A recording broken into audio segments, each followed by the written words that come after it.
Provider kesehatan primer sampai tersier diharapkan dapat memberikan pelayanan antenatal secara terfokus, terstruktur dan menyeluruh terhadap kemungkinan komplikasi yang mungkin akan dihadapi oleh setiap ibu hamil dengan melakukan pelayanan antenatal care yang berkualitas untuk menurunkan resiko terjadinya kematian pada ibu. Materi ini akan membantu dan menuntun provider terkait, dokter, bidan maupun perawat dalam mengaplikasikan pelayanan kepada ibu hamil yang datang untuk melakukan pemeriksaan ANC di vaskes masing-masing. Materi ini dapat menjelaskan apa yang dimaksud dengan ANC terfokus, apa keunggulannya, bagaimana cara pengisian form ANC terfokus, serta apa saja poin yang difokuskan setiap paket kunjungan. Konsep pelayanan ANC saat ini berbasis resiko, di mana ibu hamil diklasifikasikan ke dalam kelompok resiko rendah dan resiko tinggi, serta dengan mengasumsikan semakin banyak kunjungan ibu hamil, maka akan menghasilkan outcome ibu dan bayi yang lebih baik. Dampak dari pendekatan risiko ini, tenaga kesehatan akan diarahkan untuk lebih waspada hanya kepada ibu hamil risiko tinggi yang mungkin tidak akan menimbulkan komplikasi selama kehamilan. Sedangkan ibu hamil risiko rendah mungkin tidak mendapatkan perhatian atau mungkin tidak akan siap untuk mengenali tanda-tanda komplikasi. Program ANC terfokus ini menekankan pada kualitas daripada kuantitas. Ini adalah indeks kuesioner adekuat atau tidak adekuatnya prenatal care. Dikatakan adekuat apabila kunjungan pertama di trimester pertama disertai dengan minimal 2 kali kunjungan sampai usia kehamilan 17 minggu atau total 9 kali kunjungan sampai usia 36 minggu atau lebih. Dan dikatakan tidak adekuat apabila kunjungan pertama di trimester ketiga saja atau tidak ada kunjungan sampai usia kehamilan 13 minggu dan hanya 1 kali kunjungan sampai usia kehamilan 29 minggu. Faktor yang berkontribusi terhadap kematian ibu, yaitu penyebab langsung ataupun tidak langsung. Penyebab langsung kematian ibu adalah faktor yang berhubungan dengan komplikasi kehamilan, persalinan, dan nifas seperti perdarahan, preeklamsia, eklamsi, infeksi, persalinan macet, dan abortus. Sedangkan faktor tidak langsung kematian ibu adalah faktor-faktor yang memperberat keadaan ibu seperti 4 terlalu ataupun 3 terlambat. Apa strategi pemerintah? Hasil pengamatan lapangan yang dilaksanakan secara intensif dalam beberapa tahun terakhir memperlihatkan bahwa pelayanan antenatal masih mengacu pada pelayanan 10T, yang yaitu pertama, timbang berat badan dan ukur tinggi badan, yang kedua, ukur tekanan darah, yang ketiga, nilai status gizi atau ukur lingkar lengan atas, yang keempat, ukur tinggi fundus uteri, yang kelima, tentukan presentasi janin dan denyut jantung janin, yang keenam, screening status TT, yang ketujuh, tablet tambah darah, yang kedelapan, pemeriksaan laboratorium, 9, tata laksana atau penanganan kasus, dan terakhir, temu wicara atau konseling. Maka terobosan terbaru saat ini adalah fokus antenatal care, better, cheaper, faster, evidence-based approach. Apa itu ANC terfokus? Menekankan pada kualitas pelayanan daripada kuantitas pada setiap kunjungan. Disusun dalam paket-paket kunjungan yang sesuai dengan umur kehamilan dan menjamin setiap ibu hamil mendapatkan pelayanan ANC dasar yang diperlukan dalam 4-5 kali kunjungan.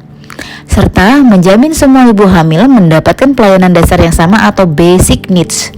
New paradigma ANC terfokus adalah konsep yang sebenarnya tidak sepenuhnya baru tapi boleh dikatakan sebagai kemasan yang lebih praktis dan efisien dari pelayanan antenatal yang sudah berjalan selama ini, menekankan pada kualitas daripada kuantitas. Perbedaan ANC tradisional dengan ANC terfokus. Pertama, dari resiko maternal, pada ANC tradisional menitik beratkan resiko tinggi, sedangkan ANC terfokus semua mendapat pelayanan dasar yang sama. Berdasarkan frekuensi kunjungan, pada ANC tradisional semakin banyak semakin baik, sedangkan ANC terfokus cukup 4-5 kali kunjungan. Berdasarkan kegiatan, pada ANC tradisional masih menetapkan 10T pada semua kunjungan, dan sedangkan ANC terfokus berbeda setiap periode kehamilan.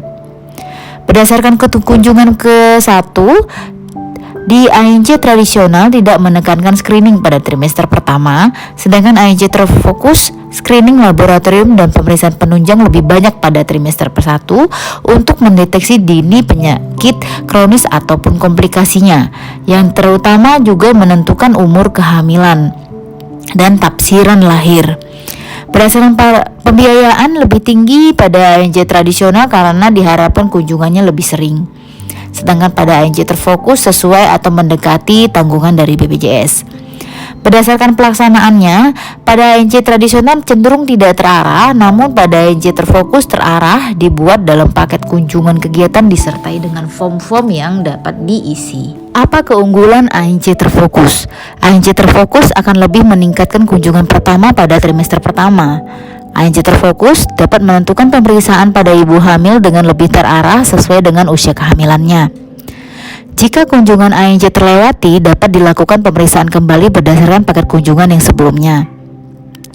Screening pada ANJ terfokus dapat ditekankan pada pemeriksaan tertentu sesuai dengan endemisitas suatu penyakit atau di suatu daerah. Lebih selektif dalam penerapannya, menggunakan ANJ terfokus hanya dilakukan pada pasien yang memenuhi kriteria ANJ terfokus dan bukan pada semua pasien. Sesuai dengan jumlah kunjungan yang ditanggung oleh BPJS Kesehatan dan dapat menentukan vaskes rujukan persalinan. Pelayanan dasar ANJ terfokus adalah health promotion and disease prevention, detection and treatment of existing disease and condition, early detection and management of complication, and birth preparedness and complication readiness. Perawatan antenatal yang efektif saja tidak akan mencegah morbiditas dan mortalitas ibu dan bayi. Namun, kualitas perawatan ibu hamil dapat memainkan peran penting dalam memastikan kesehatan ibu dan bayi. Paket 1 pada trimester pertama yaitu usia kehamilan 8-13 minggu. Di sini ditekankan 4 poin pemeriksaan. Poin pertama, menentukan tafsiran lahir atau dating scan. Akurasinya tinggi atau idealnya sebelum usia kehamilan 13 minggu dibandingkan usia kehamilan di atas 13 minggu untuk menentukan usia gestasi, kesejahteraan janin, dan menentukan jumlah janin. Yang kedua, deteksi normalitas janin yang berat atau triple eliminasi. Yang ketiga, panel pemeriksaan laboratorium untuk mendeteksi dini penyakit baru atau mengevaluasi penyakit kronis yang sudah ada, kemudian dilanjutkan dengan pencegahan atau pengobatan berdasarkan dari hasil lab tersebut. Panel itu terdiri dari panel anemia, golongan darah dan resus. Yang kedua, penyakit menular seksual seperti hepatitis, HIV, dan sipilis. Yang ketiga, urin, deteksi infeksi saluran kencing atau gula dalam urin atau protein dalam urin untuk screening hipertensi kronis atau penyakit ginjal dalam kehamilan. Yang keempat, gula darah puasa dan 2 jam pos makan, khususnya pada pasien yang mempunyai riwayat diabetes saat hamil sebelumnya, riwayat keluarga dengan diabetes, keguguran berulang, riwayat melahirkan dengan cacat bawaan atau bayi lebih dari 400 gram. Dan panel gula darah ini dapat diulang kembali pada usia kehamilan 24-28 minggu. Poin keempat atau poin terakhir yaitu pemberian tablet asam folat selama 12 minggu untuk mencegah kelainan, di mana merupakan suatu proses pembentukan organ janin. Dosis booster mungkin diperlukan pada ibu yang sudah pernah diimunisasi. Pemberian dosis booster 0,5 mili intramuskular disesuaikan dengan jumlah vaksin yang pernah diterima sebelumnya. Seperti apabila pernah 1 kali dilakukan vaksin TT, maka TT kedua 4 minggu setelah TT pertama. Apabila 2 kali, TT ketiga 6 bulan setelah TT kedua, dan 3 kali, TT keempat 1 tahun setelah TT ketiga. Apabila pemberian 4 kali, TT kelima 1 tahun setelah TT keempat, dan diberikan 5 kali, tidak perlu lagi dilakukan pemberian TT. Vaksin TT adalah vaksin yang aman dan tidak mempunyai kontraindikasi dalam pemberiannya. Meskipun demikian, imunisasi TT jangan diberikan pada ibu dengan riwayat reaksi berat terhadap imunisasi TT pada masa lalunya. Pada pemeriksaan fisik dan obstetri, kategori berat badan diklasifikasikan berdasarkan kurus, normal, gemuk, obesitas kelas 1, obesitas kelas 2, dan obesitas ekstrim atau kelas 3.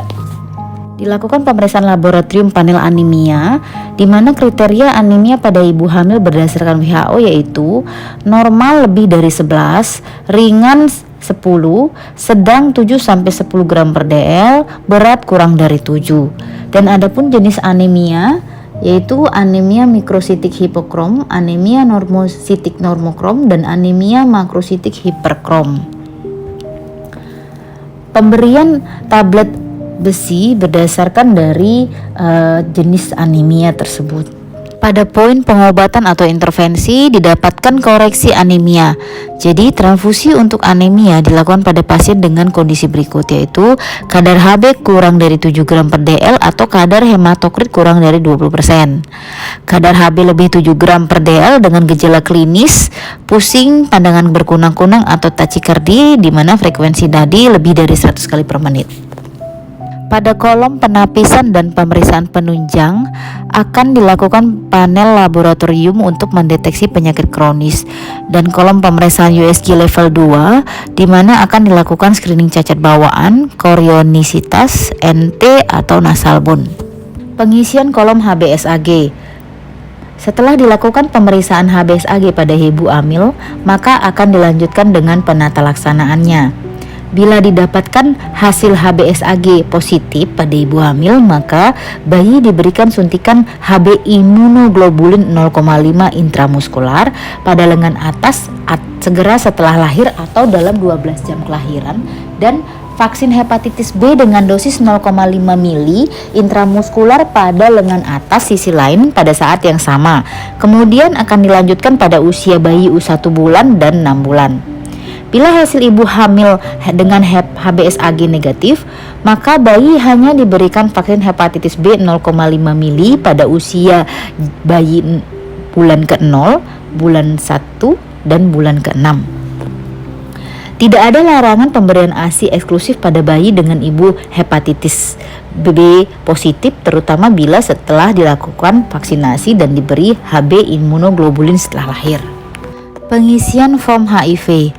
Program pencegahan penularan HIV dari ibu ke anak atau PPIA dilakukan melalui tes HIV atas inisiatif pemberi pelayanan kesehatan dan konseling atau TIPK. Daerah dengan tingkat epidemi meluas dan berkonsentrasi, maka tenaga kesehatan wajib menawarkan tes HIV kepada semua ibu hamil secara inklusif pada pemeriksaan laboratorium rutin lainnya saat pemeriksaan antenatal atau menjelang persalinan. Pengisian kolom pengobatan atau intervensi terapi ARV. Pada ibu hamil dibagi menjadi 4 situasi klinis. Yang pertama, ODA hamil segera diberikan terapi ARV atau datang pada saat persalinan dan belum mendapat terapi ARV dengan hasil tes reaktif, maka ARV langsung diberikan.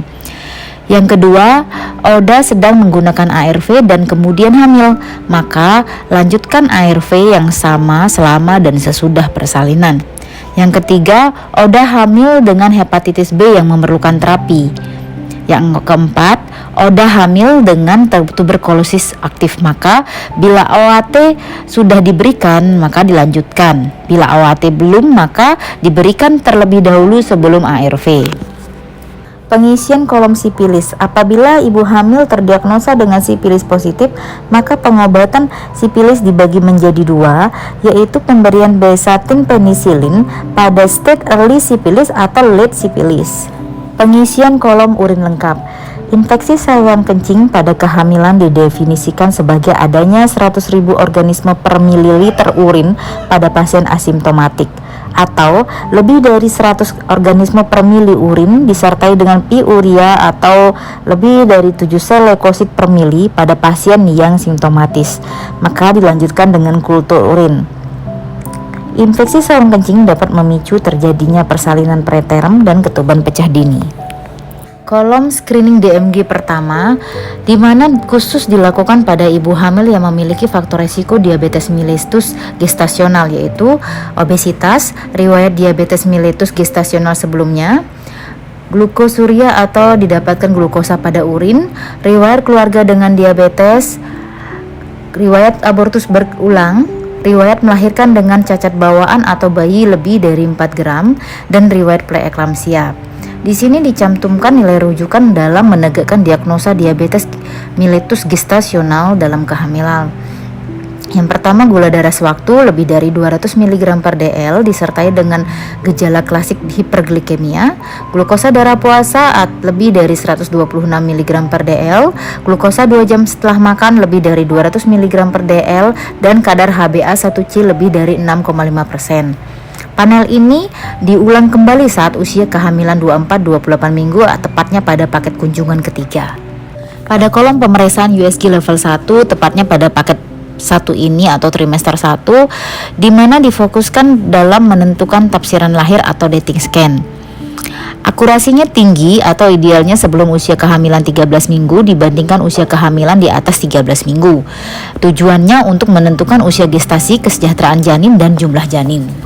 Pada paket 2, trimester kedua yaitu pada usia kehamilan 14-20 minggu, di sini difokuskan dalam memprediksi dan mencegah terjadinya preeklamsia maupun prematuritas, dan juga fokus pada screening cacat bawaan atau dengan kata lain dilakukan fetal scanning. Pada kolom pemeriksaan ultrasonografi difokuskan pada 3 poin pemeriksaan. Yang pertama, screening prematuritas pada kehamilan saat ini, di mana diutamakan pada pasien dengan riwayat persalinan preterm sebelumnya dan didapatkan panjang serviks kurang dari 3 cm merupakan resiko prematuritas pada kehamilan sekarang. Yang kedua adalah screening preeklamsia dengan mengukur Doppler arteri uterina tepat pada usia kehamilan 20-24 minggu.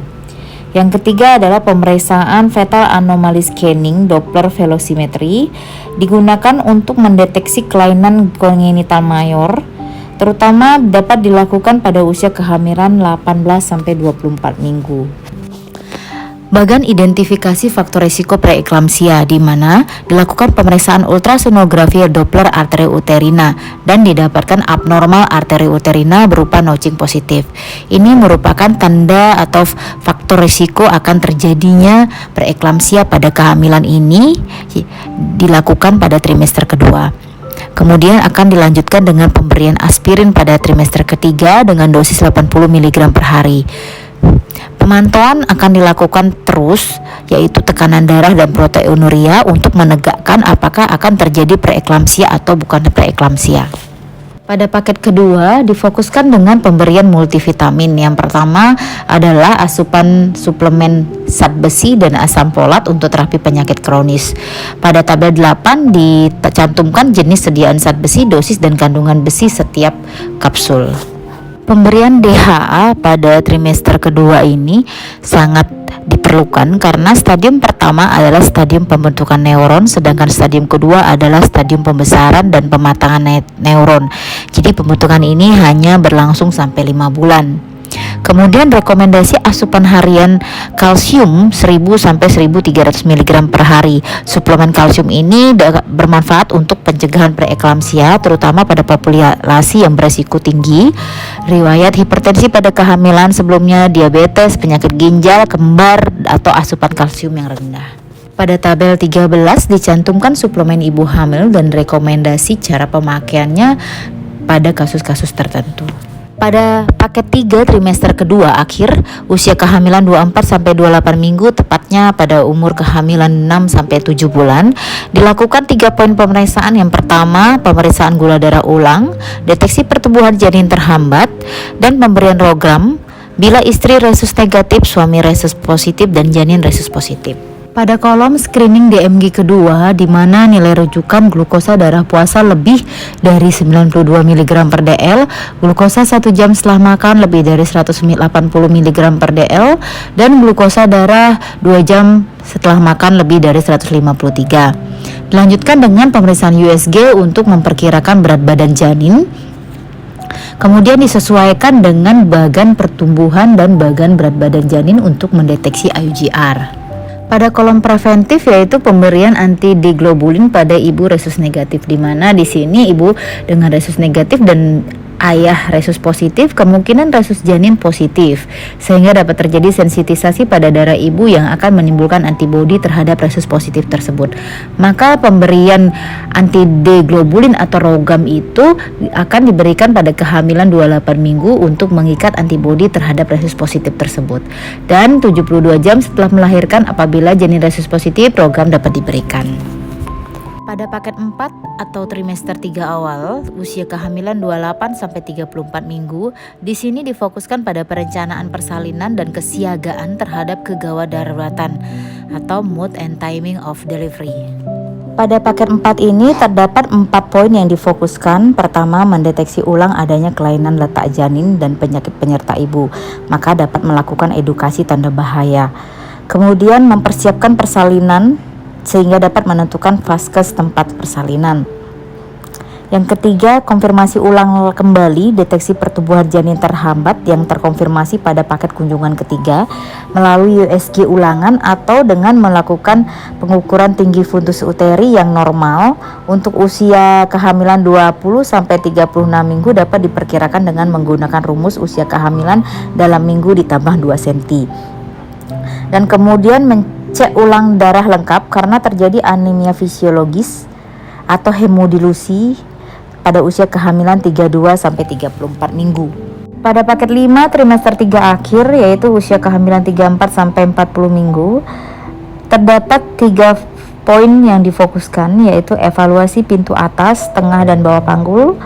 Yang kedua, USG kesejahteraan janin, mengevaluasi plasenta, air ketuban, berat bayi, letak dan posisi janin. Yang ketiga, menentukan tindakan pada post-date.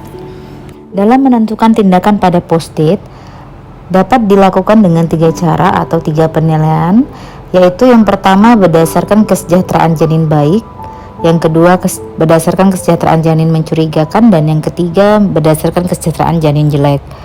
Berdasarkan hasil dari kesejahteraan janin yang baik atau hasil dari NST, pada pasien dengan posisi letak kepala dapat dilakukan induksi.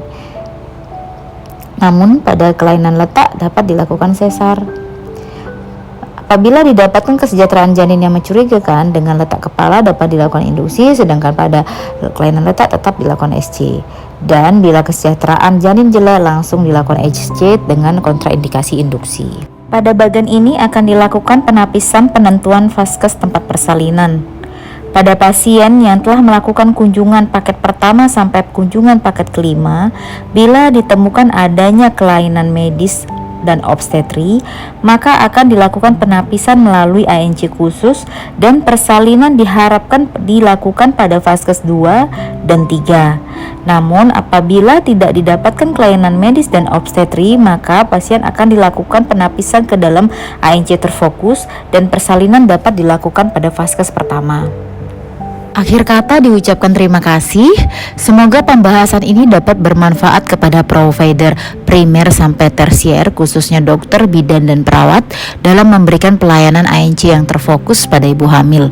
Selain itu juga semoga dapat meningkatkan pemahaman ibu hamil mengenai kondisinya selama kehamilan sampai proses persalinan maupun nifas.